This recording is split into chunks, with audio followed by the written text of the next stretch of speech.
100 అడుగుల ఎత్తులో రెపరెపలాడుతున్న మూవన్నెల జాతీయ జెండాను రేపు ఆగస్టు 15వ తేదీన ఉదయం 10 గంటలకు ఆవిష్కరించనున్నారని కావలి ఎమ్మెల్యే దగ్గుబాటి వెంకటకృష్ణారెడ్డి మీడియా సమావేశంలో తెలిపారు. కావలి పట్టణానికి ఒక గుర్తింపు కావాలని సొంత నిధులతో స్వీయ పర్యవేక్షణలో పనులు చేపట్టిన ఎమ్మెల్యే జాతీయ భావం పెంపొందేలా జెండాతో పాటు మహనీయుల ఫోటో గ్యాలరీ కూడా ఏర్పాటు చేశామని ఆయన మీడియా సమావేశంలో తెలిపారు.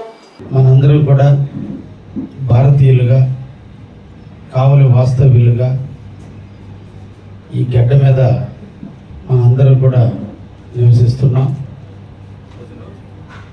జన్మభూమి మీద మనం మమకారం పెంచుకోవాలి, దేశం మీద ప్రేమానురాగాలు పెంచుకోవాలి. ఎంతోమంది ప్రాణత్యాగాల ఫలితం ఈరోజు ఈ భారతదేశం. అటువంటి దేశాన్ని మనందరం కూడా ఆరాధించాలి, గౌరవించాలి, దేశం మీద భక్తిని పెంచాలనే ఆలోచనతో కావలి నియోజకవర్గంలోని ఎన్టీఆర్ సర్కిల్ వద్ద ఒక బృహత్తర కార్యక్రమంగా కావలి తెలుగుదేశం పార్టీ శ్రీకారం చుట్టింది. అమృత పథకం కావలికి దాహార్తిని తీర్చడానికి 62 కోట్ల రూపాయలతో నాటి పంచాయతీరాజ్ మినిస్టర్గా ఉన్నటువంటి మా యువ నాయకుడు శ్రీ లోకేష్ బాబు గారు శంకుస్థాపన చేసినటువంటి పైలాన్ని అర్ధరాత్రి కొంతమంది దుండగులు రాక్షసత్వంగా శిలా పలకాలు కూడా లేకుండా చేసి ధ్వంసం చేసినటువంటి వైనాన్ని కావలి చవిచూసింది. అర్ధరాత్రి భారతదేశాన్ని వదిలి వెళ్ళిన బ్రిటిష్ వాళ్ళలాగే ఈ రోజున కావలిలో అర్ధరాత్రి ఆస్తులను ధ్వంసం చేయడం జరిగింది. ఎక్కడ ఆస్తులను ధ్వంసం చేశారో అక్కడ జాతీయ జెండాని 100 అడుగుల ఎత్తున కావలి గర్వపడే విధంగా, కావలి మాది అని ప్రేమించే విధంగా ఐ లవ్ కావలి అనేటువంటి ఒక నినాదం, జెండా నీడన మేము బతుకుతున్నాం, జెండా రెపరెపలాడినంత కాలం మా జీవితాలకు ఎటువంటి ఇబ్బందులు లేదు, జెండా నీడనే మేము బతుకుతామనేటువంటి ఒక సంకేతాన్ని ఇస్తూ 100 అడుగుల ఎత్తులో భారతీయ జెండాని కూడా ఏర్పాటు చేస్తుంది తెలుగుదేశం పట్టణ కమిటీ. పిల్లలందరూ కూడా ఉత్తర వైపు నుంచి లేదా జనతాపేట, వెంగళరావు నగరు, వైకుంఠపురం నుంచి బ్రిడ్జి మీదుగా అందరూ రావడం జరుగుతుంది. అందరూ కూడా యానాద్రి రెడ్డి సర్కిల్ దగ్గర నుంచి అందరూ నడిచి ఊరేగింపుగా ఇక్కడికి రావడం జరుగుతుంది. క్రమశిక్షణకు మారుపేరుగా విద్యార్థులకు జాతీయ తత్వాన్ని పెంచే విధంగా అందరూ కూడా రేపు క్రమశిక్షణ పాటించే విధంగా కూడా చూస్తున్నాం. తప్పకుండా దాంట్లో మీరు కూడా పాలు పంచుకోండి అని చెప్పి తప్పకుండా మిమ్మల్ని అందరినీ కూడా కోరుకుంటున్నాం.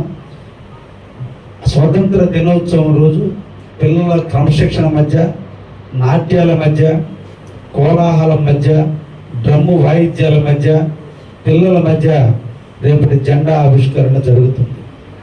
మానసిక వైకల్యం చెందినటువంటి 5 మంది పిల్లల చేత రేపు ఈ జెండాని ప్రారంభించడం జరుగుతుంది. స్టార్ట్ అయిన దగ్గర నుంచి సుమారు 20 నిమిషాల పాటు ఈ జెండా పైకి ఎగురుతుంది. పైకి ఆఖరికి వెళ్ళేకి 20 నిమిషాలు పడుతుంది. ఈ 20 నిమిషాల పాటు అందరం కూడా జెండాకి సెల్యూట్ చేస్తూ డ్రమ్స్ వాయిద్యాల మధ్య, అదేవిధంగా వివిధ రకాలైనటువంటి కోలాహల మధ్య కావలిలో మన జెండాని ఎగరేసుకుంటే నిద్ర లేసి ఆ జెండాను మనం చూస్తే ఈ జెండా నీడన మనం బతుకుతున్నాం, ఈ జెండా ఉన్నంతకాలం మన జీవితాలకి ఎప్పుడు కూడా రక్షణ దొరుకుతుందన్నటువంటి ఆనందాన్ని ఇచ్చే విధంగా మనందరం కూడా రూపొందిద్దామని చెప్పి ఈ సందర్భంగా మిమ్మల్ని అందరినీ కూడా కోరుకుంటూ రేపటి కార్యక్రమానికి మీరందరూ కూడా సహకరించండి. పిల్లల కార్యక్రమం, పిల్లలకు ప్రాధాన్యత ఇవ్వటమే ప్రధాన ఉద్దేశంతో చేయడం జరిగింది. ఈ సందర్భంగా కావలి నియోజకవర్గంలో ఉన్నటువంటి జనసేన, బీజేపీ, తెలుగుదేశం నాయకులందరినీ కూడా పేరు పేరున కోరుకుంటున్నా. అన్నా క్యాంటీన్ పేదలకి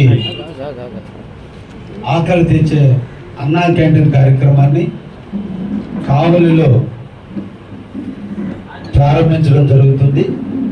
రేపటి సాయంత్రం ఆగస్టు 15వ తేదీ సాయంత్రం 6 గంటలకి మా నాయకుడు, మార్గదర్శకుడు, ఈ రాష్ట్ర అభివృద్ధి ప్రదాత, ఈ రాష్ట్ర అభివృద్ధి కోసం నిరంతరం కృషివలుడు రాముడు లాంటి చంద్రబాబు నాయుడు గారు రేపటి రోజున సాయంత్రం 6 గంటలకి అమరావతిలో ప్రారంభించడం జరుగుతుంది.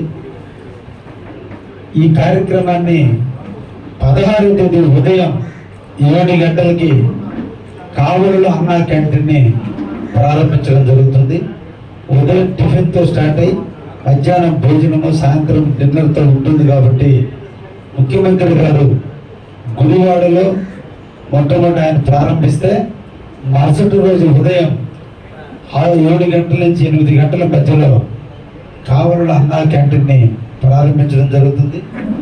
మీరందరూ కూడా ప్రచార సాధకులుగా, ప్రజల్ని ఎడ్యుకేట్ చేసే వ్యక్తులుగా, ప్రజల్ని చైతన్యపరిచేటువంటి పరికరాలుగా ఈ కార్యక్రమాన్ని దిగ్విజయం చేస్తూ ప్రజలందరూ కూడా తెలియచేయాల్సిన అవసరం మనందరి మీద కూడా ఉందని, దానికి కూడా మీరందరూ కూడా సహకరించండి అని చెప్పి ఈ సందర్భంగా మిమ్మల్ని అందరినీ కూడా కోరుకుంటున్నాం. ధన్యవాదాలు.